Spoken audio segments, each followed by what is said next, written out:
Ó, e esse rio tá me pegando, tá pegando você também. Tá, Nive? O rio tá me pegando, tá pegando você também. E aí vai no rio. Vai eu e você aqui conectado, deixando o rio nos levar. E porque eu não quero água nos artelhos, eu não quero água nos ombros, não. Eu quero que esse rio me leve. Eu não quero estar no controle da minha vida. Tem gente olhando aqui para mim que quer controlar tudo na vida. Eu não quero controlar a minha vida. Eu quero que o Espírito Santo controle ela. Por isso que eu cheguei aqui e subi para fazer o que eu faço nas terças. O Espírito Santo, né? Chapação. Então bora chapar. E a gente chapou. E agora eu vou pregar um pouquinho. Ó, a água está pegando em tu também. Então mergulha.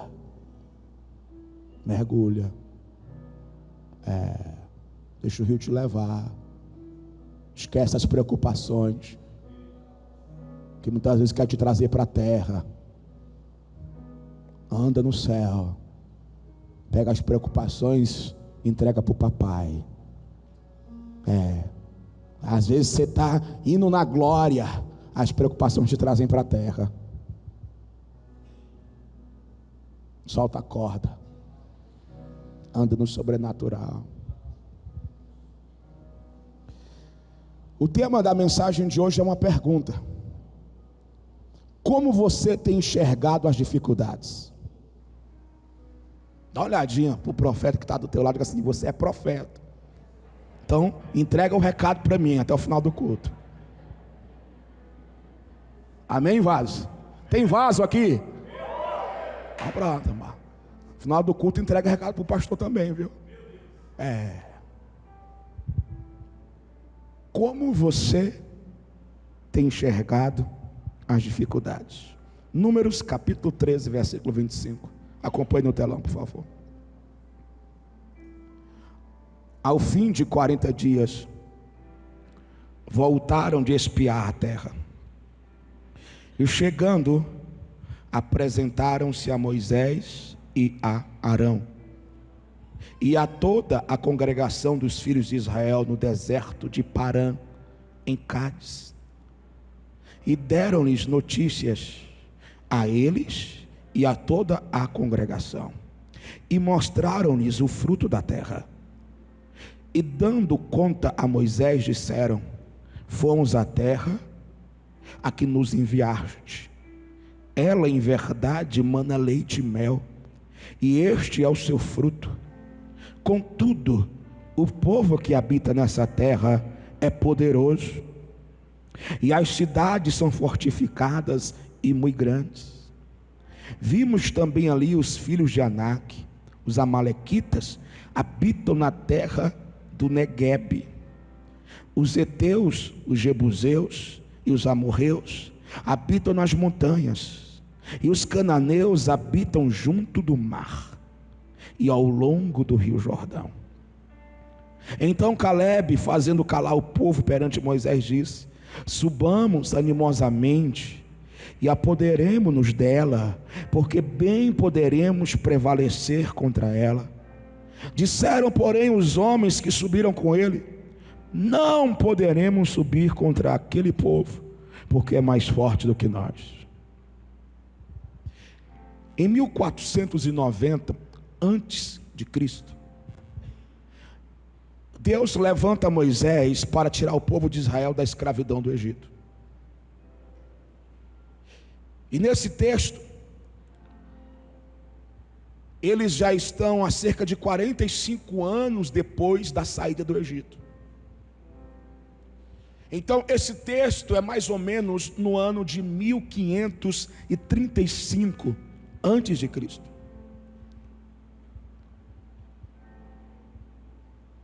Todo o povo de Israel estava para entrar em Canaã, a terra prometida por Deus.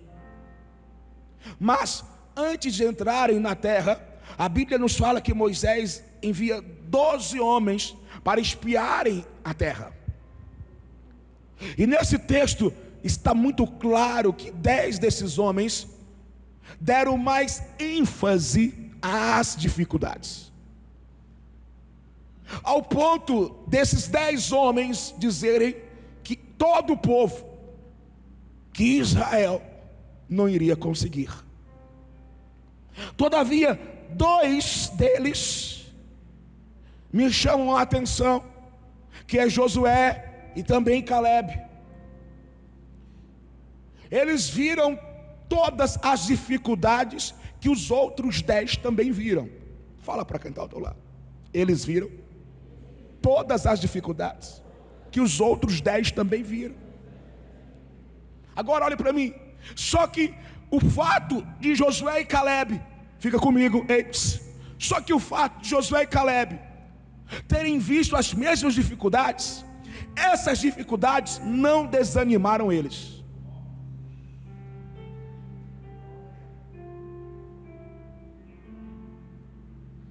Eles viram os mesmos problemas, eles viram as mesmas dificuldades.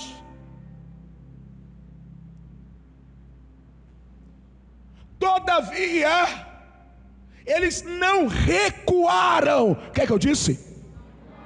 Não melhora. Quem está lá atrás, o que é que eu disse?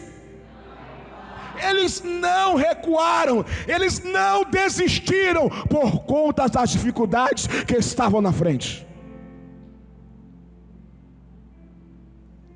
Diante disso, em Números 14, 23 e 24, nós temos o seguinte relato: nenhum deles verá a terra que com juramento prometi aos seus pais, nenhum daqueles que me desprezaram haverá, mas o meu servo Calebe, porque nele houve outro espírito, diga outro espírito, porque nele houve outro espírito, e porque perseverou em seguir-me, eu o introduzirei na terra em que entrou, e a sua posteridade a possuirá.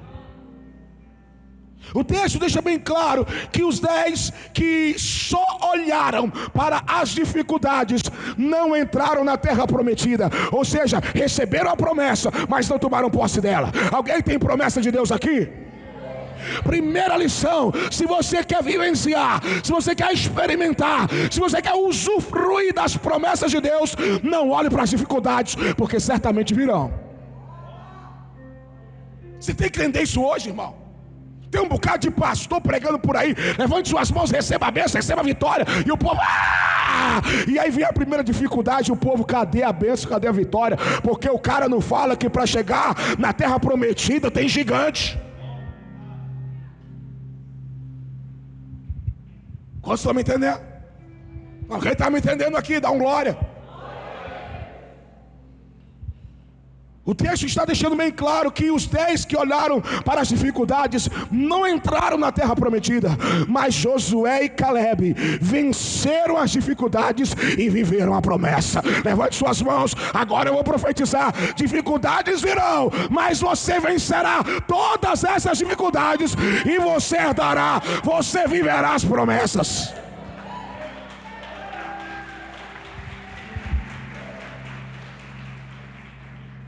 Dá uma olhadinha para quem está ao altar, diga assim: dificuldades virão. Não fala de novo: dificuldades virão. O que é que vai acontecer, irmão? Vão vir, sim ou não? Sim ou não? Levanta a mão de novo. Mas você vai vencer todas elas. Você vai vencer todas elas. Você vencerá todas elas. Você já está vencendo todas elas. Diga: eu não vou parar por conta dos problemas.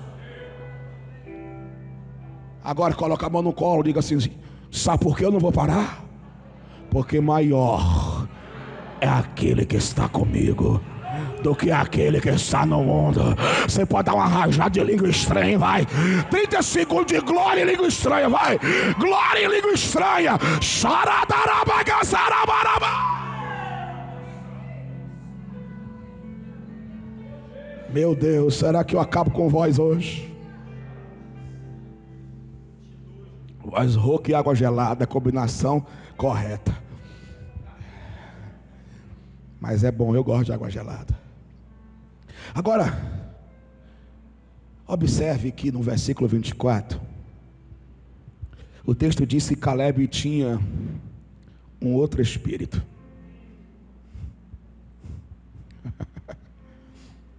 Diga: Calebe tinha um outro espírito. Diga assim, ó: epa! Aqui está o segredo. Como é que você tem enxergado as dificuldades, meu irmão? Esse é o tema de hoje. Meus filhos, minhas filhas, dificuldades existem e sempre existirão, e são muitas. Elas podem ser pequenas como podem ser grandes.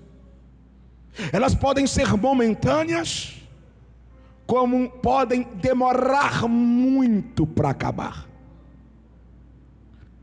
As dificuldades fazem parte da vida. É tanto que Jesus não enganou ninguém: nesse mundo tereis aflições.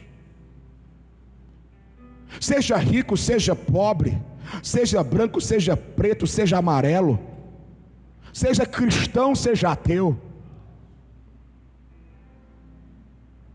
Muitas vezes você amanhece e tem uma grande expectativa sobre o seu dia, acorda feliz e motivado. Todavia, no meio do dia, do nada, surge uma dificuldade. Veja só Lucas capítulo 8, versículo 22. Ora, aconteceu certo dia que entrou num barco com seus discípulos e disse-lhes: passemos à outra margem do lago. E partiram. Enquanto navegavam, ele adormeceu, e desceu uma tempestade de vento sobre o lago, e o barco se enchia de água, estando eles em perigo. Jesus convida os seus discípulos para ir ao outro lado da margem do lago. Eles entram num barco, começam a travessia, estava tudo tranquilo, tudo dando certo, como mandava o figurino. E de repente surge um problema, surgiu uma tempestade. Do nada uma tempestade aparece, do nada um problema aparece. E não era um probleminha, era um problemão tão grande que estava colocando a vida de todos em risco. Meu irmão, minha irmã, meu filho, minha filha, como é que você tem lidado com as dificuldades? Qual é a sua reação diante de uma dificuldade? Porque toda ação provoca uma reação em nós. Então, quando surge uma dificuldade, como você reage a ela? Com qual olhos? Com que olhos você tem enxergado as dificuldades? Olhos de medo? De incredulidade? De desistência? De incapacidade? Ou você tem olhado para as dificuldades com olhos de convicção, olhos de fé, olhos de certeza, fé e certeza que você vai superar essa dificuldade? Em Mateus capítulo 6, versículo 22 está escrito que os nossos olhos são a janela da alma. A forma que você enxerga as dificuldades te levará para a vitória ou para a derrota. Diga: a forma que eu olho para a dificuldade, que eu encaro a dificuldade, que eu enxergo a dificuldade, vai me levar para a vitória ou para a derrota. Vai te levar para o sucesso ou para o fracasso. Vai te levar para a felicidade ou para a tristeza.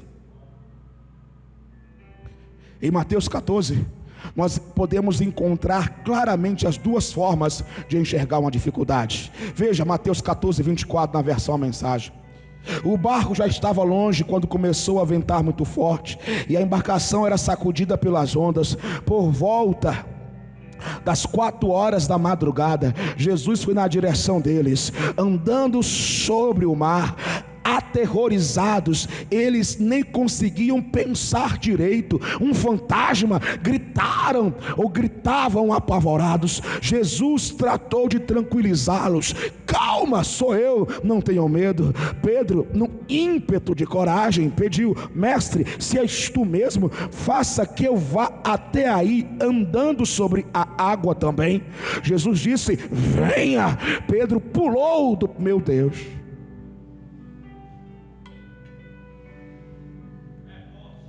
Ah, se eu tivesse tempo. O que é que Pedro fez, irmão?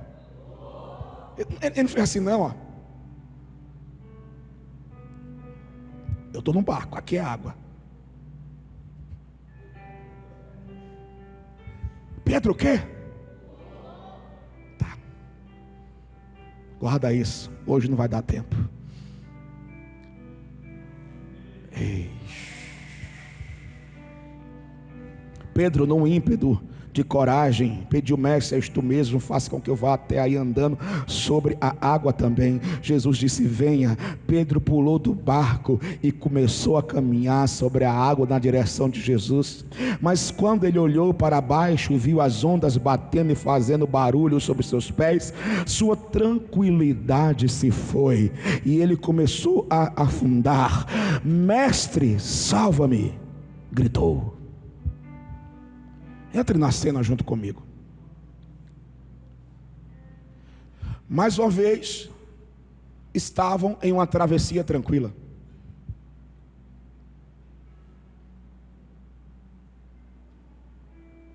Outro barco, outro dia, uma outra travessia.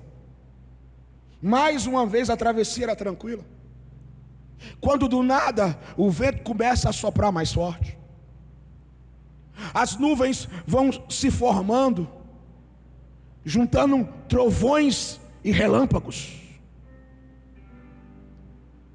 As ondas vão crescendo sobre aquele barco, de tal forma que parece que eles vão ser engolidos por aquelas ondas. De tal forma que parece que eles vão ser quebrados ao meio com uma facilidade tão grande como se quebra um palito de fósforo. E no meio de toda essa dificuldade, eles veem no horizonte um personagem andando sobre as águas.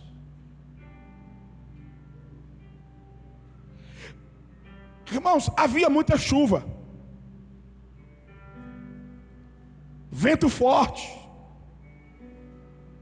Além de ser noite, as estrelas e a lua não iluminavam, por conta das densas nuvens negras. Não dava para enxergar bem. Eu não sei o que você pensaria, mas o quadro é assustador, irmão. Estamos para morrer afogados, e no horizonte surge um personagem andando por sobre as águas. Diante de tal cena, de tal dificuldade, de tamanha dificuldade, os discípulos começam a gritar: é um fantasma! É um fantasma! Vendo a aflição de todos, Jesus trata logo de acalmá-los e grita de lá: calma, sou eu.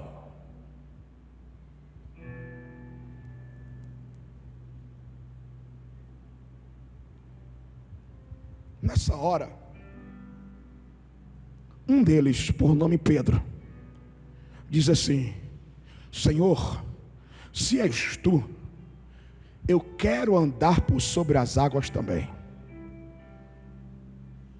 É aqui que eu queria chegar.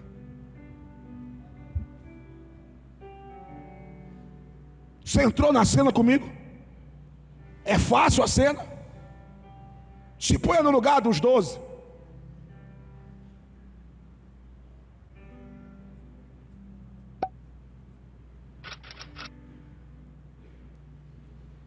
Estão com medo de morrer, de repente vê um personagem, gritam: é um fantasma. Não sabiam ainda que era Jesus. Jesus tentando, diga tentando, acalmá-los, ele grita: não temas, sou eu. Então Pedro, ainda receoso e duvidoso, preste atenção na fala dele, não há convicção, não há certeza em sua fala. Ele diz: se és tu, Senhor, se és tu, Eu quero andar sobre as águas também, as águas turbulentas. Eu quero andar sobre as ondas gigantes também. Diga assim: epa! Irmão, o que é isso? Que doideira é essa? Que loucura é essa, irmão? Que forma é essa de encarar uma dificuldade?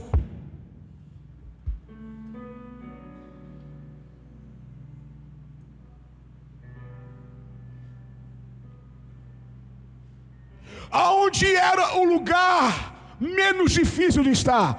No meio do mar agitado ou dentro do barco? Não, irmão, melhor aí, vai, irmão. Aonde era o lugar menos, não vou falar o mais fácil, menos difícil de estar? No meio das águas turbulentas ou dentro do barco? Dentro do barco, irmão. Onda gigante, vento forte, tudo escuro, um negócio vindo sobre o mar, irmão, de madrugada, 4 da manhã. Aí quem está vindo lá diz assim: não tenha medo, sou eu quem, rapaz?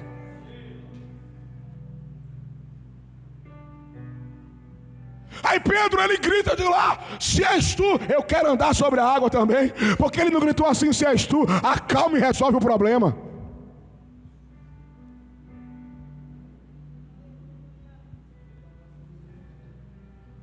Que doideira é essa, irmão? Que forma é essa de encarar uma dificuldade? A minha pergunta é: se fosse você, você teria essa atitude? Vai, pensa um pouquinho, vai. Se fosse você nessa cena, nessa situação, nessa circunstância, você teria essa atitude, cara? 4 da manhã, onda gigante, tudo escuro, um negócio andando por sobre as águas e gritando: pastor, eu tenho medo não. Tá de boa, que de boa o quê? Eu tô para morrer. E aí o cara diz: tá bom, se é tu, eu quero ir também andar por sobre as águas. Escute, meu tempo está acabando.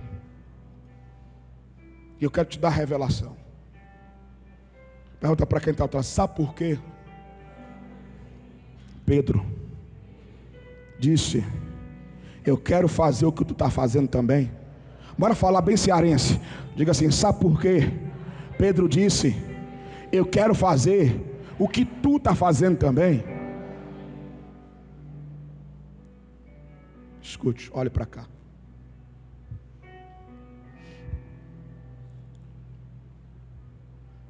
Rapidinho, para você ter a revelação, eu quero te explicar um pouco sobre a educação de um menino judeu.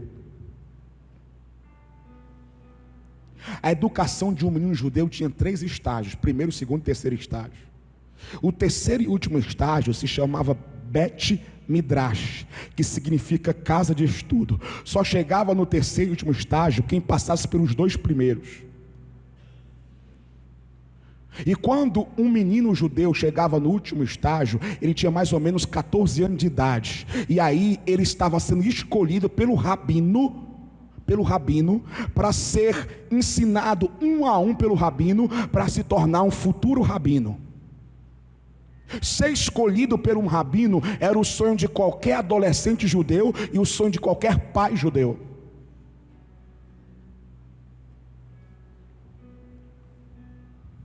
Quando o menino passava pelos 2 primeiros estágios e chegava na prova para ir para o terceiro estágio, sendo aprovado nesse teste no terceiro estágio, a frase que o rabino dizia para ele era assim: venha.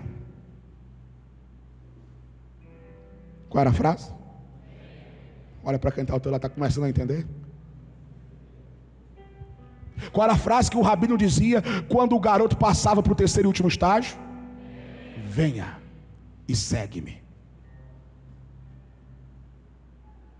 Era a frase que todo adolescente judeu queria ouvir.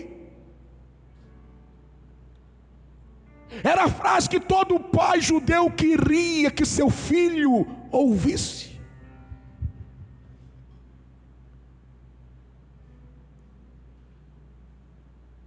Agora, na opinião da maioria dos rabinos, muitos adolescentes não tinham condição de passar para o terceiro estágio. Por quê? Porque para se tornar um talmidim, diga talmidim. Talmidim, transliterando para o português, significa discípulo. Diga discípulo. Para se tornar um talmidim, um discípulo de um rabino, ele tinha que fazer as mesmas coisas que o seu mestre fazia. Ele tinha que o quê?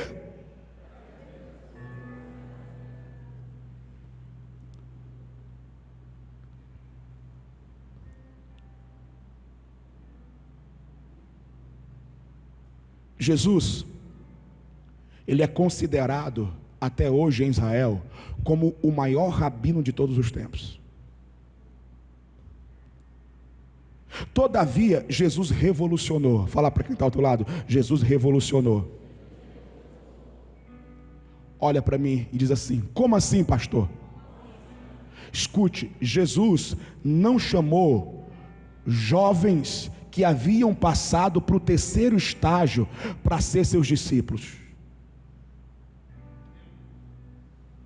Jesus não chamou, como os outros rabinos só chamavam para ser seus discípulos, jovens que tinham passado para o terceiro estágio. Jesus revolucionou. Jesus não chamou jovens que tinham passado para o terceiro estágio. Jesus chamou 12 homens que haviam sido reprovados pelos outros rabinos. Jesus chamou 12 homens, onde a Bíblia diz, para confundir aqueles que pensam que são. E Pedro era um deles.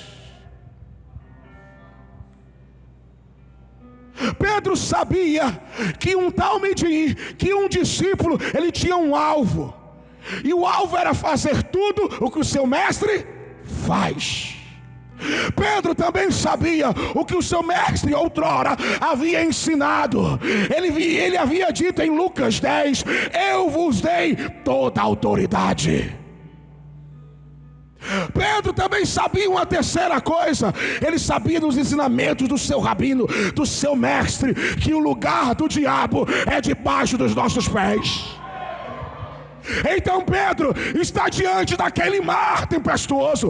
Pedro está diante daquela dificuldade, e alguém vem andando por sobre as águas e diz: Pedro, calma, sou eu. Ei, um discípulo, um talmidim, faz aquilo que o seu mestre faz. Por isso que ele se levanta naquele barco, fica de pé naquele barco e fala: ei, se o meu mestre está andando por sobre as águas, eu vou andar também.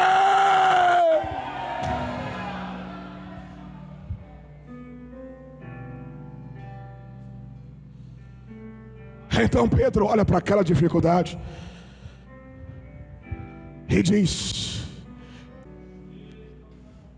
melhor, eu não vou só superar essa tempestade aqui dentro do barco, eu vou andar por cima dela. Fala para quem está ao teu lado: você não só vai superar essa dificuldade, você vai pisar nela. Você vai fazer pouco caso dela. Erga suas mãos, eu vou profetizar. Erga suas mãos. Eu declaro que toda dificuldade nesse momento está caindo por terra, está debaixo dos teus pés. Você vai passar por cima dela, em o nome de Jesus de Nazaré. Sabe por quê? Porque você é um talmidim de Jesus, você é um discípulo de Jesus, e um discípulo de Jesus faz aquilo que o seu mestre faz. Diga assim: meu mestre andou por sobre as águas. Não, melhora, irmão. Diga: meu mestre andou por sobre as águas. Meu mestre andou por sobre a dificuldade. Agora enche o pulmão e diga: eu vou andar também.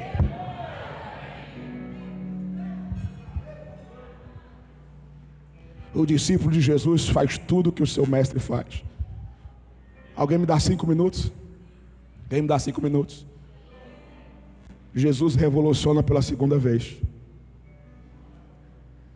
Além de ele chamar os improváveis, falar para quem está ao teu lado: ei, você é um improvável. Tem gente aqui olhando para mim, que sua família não dá nada para você.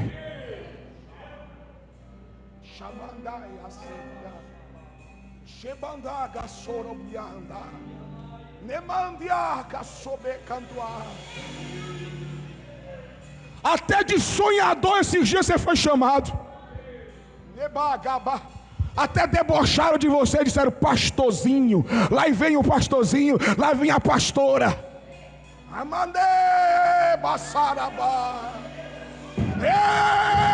Paramandose. Amanda sabagaça. Jesus não escolheu os melhores. Jesus escolheu aqueles que a sociedade recriminou. Ei, eu vim dizer para você que tem sido humilhado, que tem sido apontado, que tem sido caluniado, estão debochando de você, estão fazendo um pouco caso de você, e às vezes você chora no ônibus, às vezes você chora no seu quarto, às vezes você chora no banho. Ei, eu vim te dizer que o Rei dos Reis, o Senhor dos Senhores, levanta aqueles que não são para confundir os que pensam que são. Chegou a tua hora, chegou a tua vez.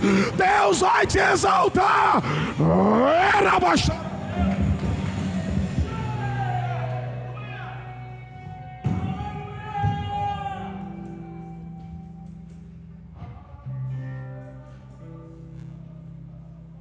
Ele revoluciona mais uma vez. João 14:12 diz: em verdade vos digo, aquele que crê em mim, esse também fará as obras que eu. O que é que um talmidinho, um discípulo faz? Tudo que seu mestre faz. Por isso, quando Pedro ouviu Jesus dizendo: sou eu, se ele anda, eu também ando. Quem está me entendendo? Essa dificuldade que você está passando, Jesus venceria? Sim ou não? Pois você também vence. O que ele faz, você faz. Acabou, ponto final. É assim, pastor? É, e ponto final. Para de se preocupar, para de perder o sono. Acabou-se, a vitória é tua. Agora, olha ele revolucionando pela segunda vez. Aquele que crê em mim, tem alguém que crê nele aqui? Esse também fará as obras que eu faço. Aí ele não para, ele continua. E fará obras ainda maiores do que estas, porque eu vou para o Pai.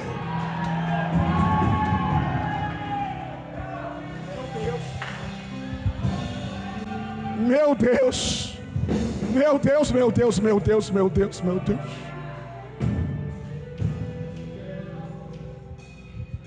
Jesus revolucionou de novo. Ele está dizendo: você crê em mim? Então você é meu talmidim. Você crê em mim? Então você é meu discípulo. E como meu talmidim, e como meu discípulo, você vai fazer o que eu faço. Você vai chegar aonde eu chego. Você vai conseguir o que eu consigo. Só que não para por aí. Eu estou indo para o Pai, e eu estou lá intercedendo por você.